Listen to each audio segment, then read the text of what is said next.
Hello guys and welcome again to my YouTube channel. I hope you guys are doing wonderful. My name is Rochelle Ravenwolf, aka Daniel. I hope you guys are having an amazing week. This time I want to apologize because my last video I recorded and I made a fast forward version of it because I wanted to fit in a 10-minute time frame. So I do apologize for the sped up process that you could hardly see all the details in it. This one I decided to divide it in two videos so you guys can see a little bit more of the process. It's still sped up in certain areas, but it's not going to be as fast forward as the other one. You'll get to see a little bit more details. That's why I decided to do a two-part video, and I hope you guys enjoyed it. And if you see anything that you guys like that you want me to explain a little bit more detailed, I'll be more than happy. So leave a comment below and let me know what you want me to explain a little bit better. But don't forget to like, share, and subscribe, and hit that little bell. Every time I upload a new video, you'll get a notification. And thanks again for your support. Let's hop on into my video.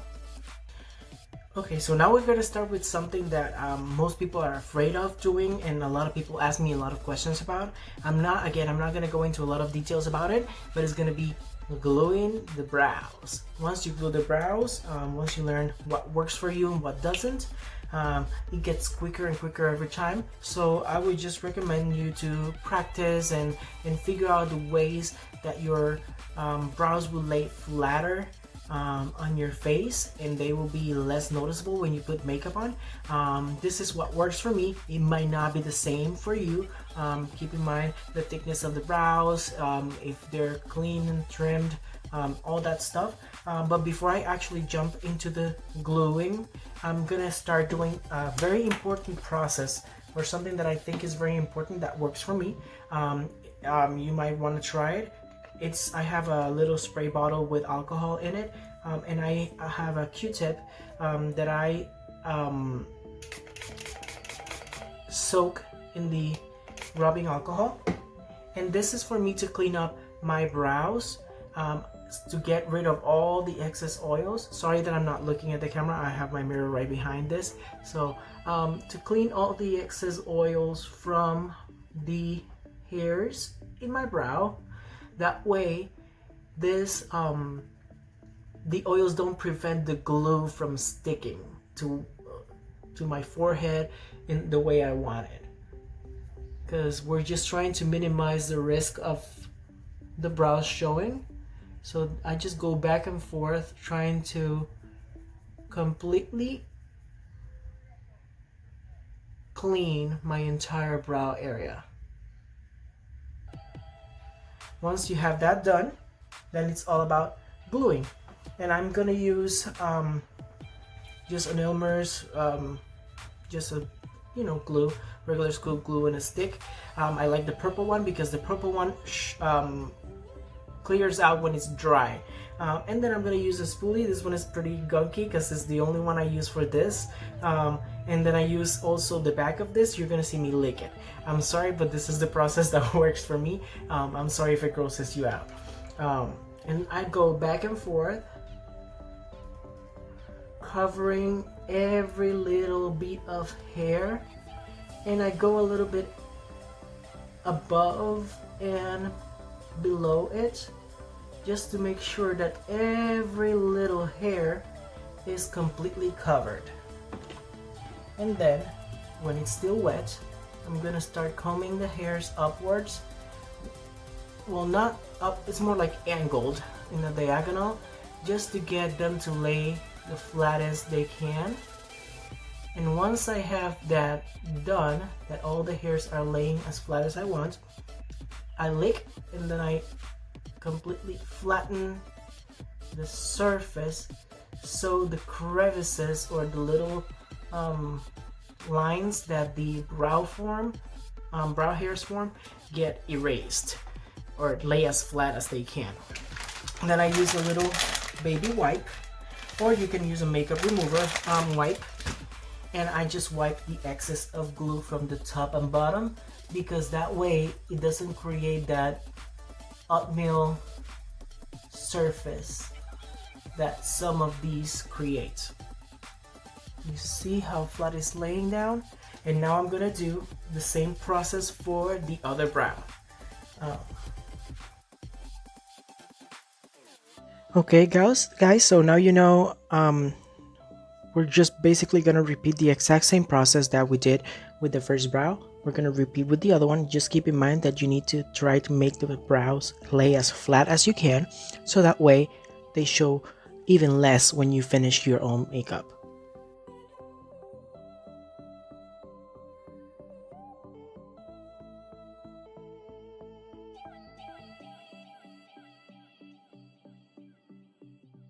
And while my face is drying, I'm gonna start doing the priming.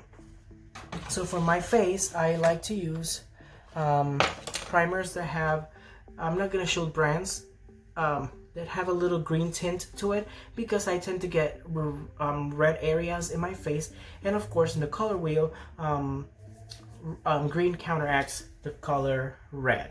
So I'm gonna be using this one. I'm gonna actually be using two. One is more silicone based, so it takes care of the pore sections like the T-zone and the cheek area, so it kind of creates like a smooth surface, like porcelain looking like.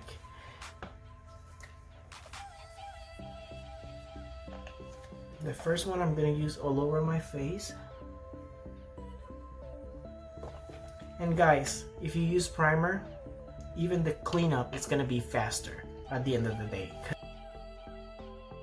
So now I'm applying the primer all over my face. I'm using two different primers for two different reasons, like I explained before. I'm just speeding up this process because I think it doesn't need that much explanation. Pretty much everybody knows what a primer does. But if you need further clarification, just leave a comment and I'd be more than happy to reply to that.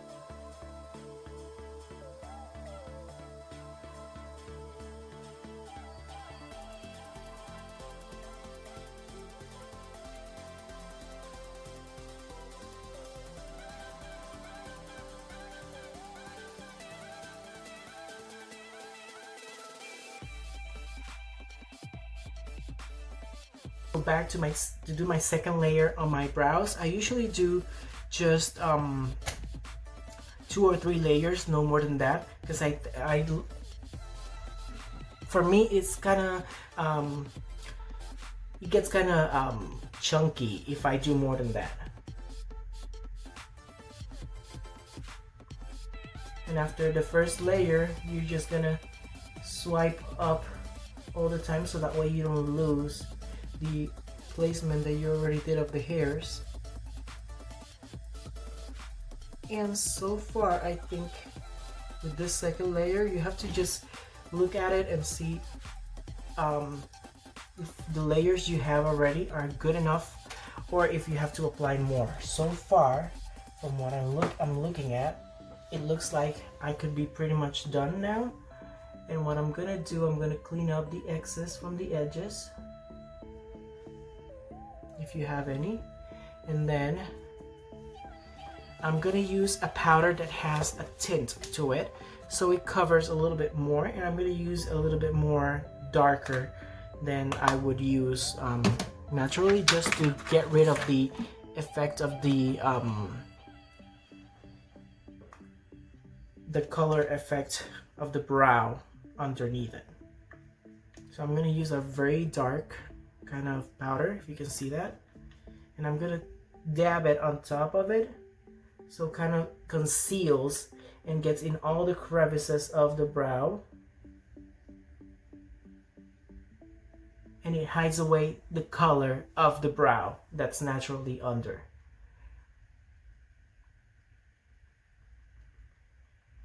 And then I tap on it to kind of flatten the surface as much as I can, and this also soaks up all the moisture in the glue and helps it dry faster. Now again, just repeating the same process on the other brow, so we can basically cover everything, and this helps because the powder gets in between the crevices, so it creates a more flatter surface, more pleasing to the eye.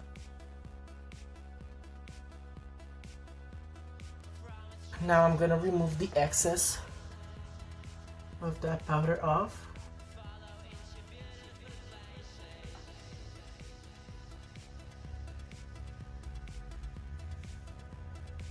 and I think we're pretty good. Now, let's keep on going. Now we're gonna start with my foundation, and I use 3, sometimes 4 different colors of foundation. Yes, because I use my regular skin tone foundation, and then the contour, which is usually 2 or 3 shades darker than my natural skin tone, my highlight, which is completely the opposite, lighter, and then I use an even darker contour foundation to deepen the contour in certain areas that I found that to be really good. So as you can see now, I usually start with the highlights of my face. I don't know why, there's no specific reason. You can start with your contour or with your natural skin tone if you prefer, but this is just the way that I started doing it and kind of stuck to with it. I just use a regular concealer. You're gonna see me use 3 different colors under my eyes, because my under eye area for me is the most important part. It needs to look the brightest, and also look the cleanest and more prominent. So I use 3 different foundations. Each and every one of them are more lighter than the previous one, so keep that in mind. And I couldn't find the darker contour stick that I usually use. Turns out it was on the floor, and I knocked it down and I couldn't find it, but I reinforced it with powder contour at the end of the video.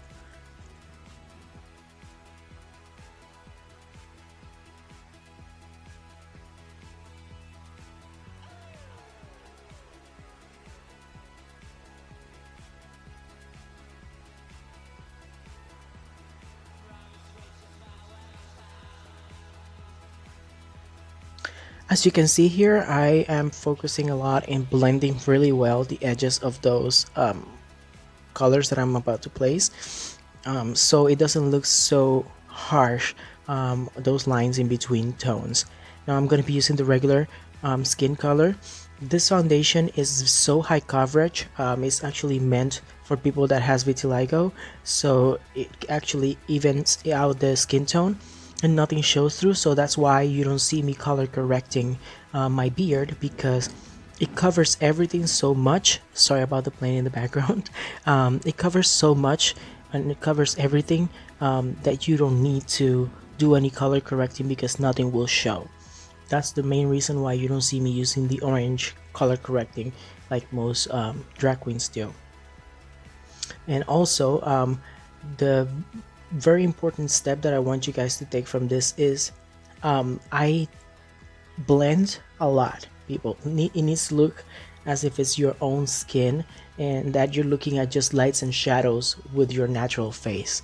And that's the goal that I go for when I'm doing my own makeup for drag. It needs to look as smooth as possible. And also, you see how I contour from my cheek all the way to the edge of the nose to create that fake a new cheekbone that I want to create. And I also do the same thing in a rainbow shape on my forehead, with the next skin color foundation. And then on top of that, on the corners of my mandibles, if you can call them, I use a darker contour to kind of round out the face, so when I put my wigs it looks like a natural hairline.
Okay, so as you already saw, I already placed two different highlights on my highlight points in my face, but now I'm gonna go with a white, clown white, just in the center, like in the inner corners of the eyes, and put it down a little bit, and a dab or a little dot in the tip of my nose, and a little bit in the bridge of the nose.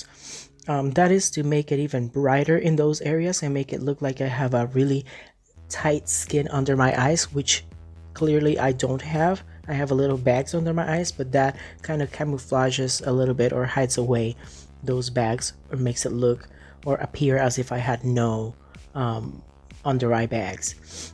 And the next thing I'm gonna do is, automatically I'm done with my under eyes, I set it with translucent powder that has a white tint to it, or it has a base color to it, of white. That way those under eye areas don't crease, because I do have very deep lines under my eyes. That's why I automatically finish and started sealing, or yeah, securing those under eye areas so it doesn't crease or create those nasty lines.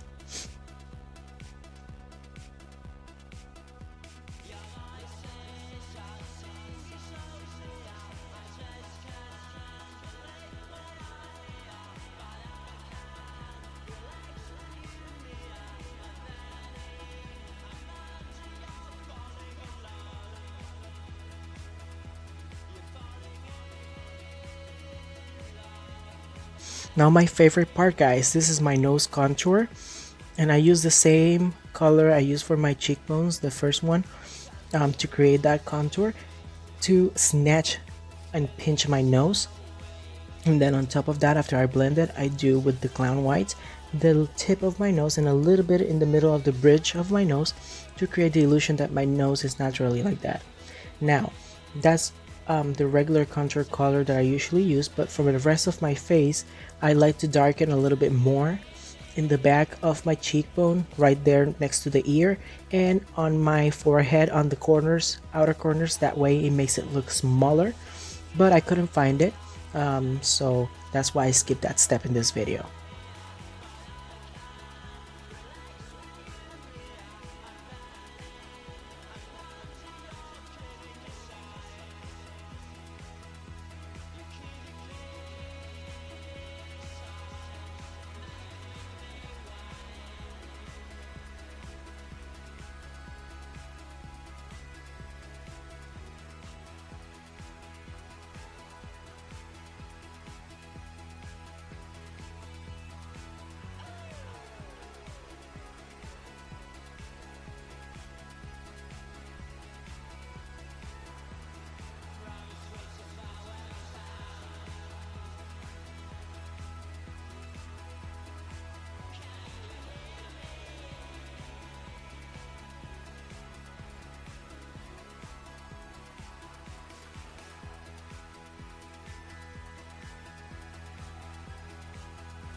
After we do that, now it's time to seal or set the entire face, and for this one I use a regular translucent powder that has more of a yellowish or beige color or tint to it, so that way it looks more natural.